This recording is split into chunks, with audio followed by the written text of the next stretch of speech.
আসসালামু আলাইকুম রহমতুল্লাহি ওয়া বারাকাতু। প্রিয় দর্শক, আপনারা দেখছেন নীলারহাট জুমা মসজিদ কমিটির পরিচালনায় যে 17ই অগ্রহায়ণ মঙ্গলবার নবী দিবস হওয়ার কথা। আগামীকাল মঙ্গলবার নবী দিবস উদযাপন করা হবে। উক্ত নবী দিবসে বক্তা হিসাবে উপস্থিত থাকছেন ফুরফুরা শরীফের আলা হজরত মৌলানা মুশফিকুর সিদ্দিকী আল কুরাইশি। উপস্থিত থাকবেন বসিরহাটে হুজুর শাহানুর আলম সাহেব। উপস্থিত থাকবেন মৌলানা আনোয়ার হোসেন সাহেব বসিরহাট। উপস্থিত থাকবেন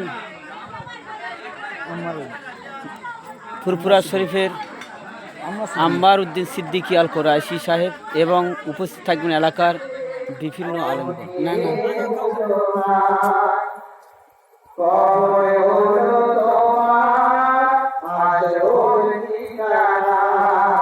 দুনিয়ার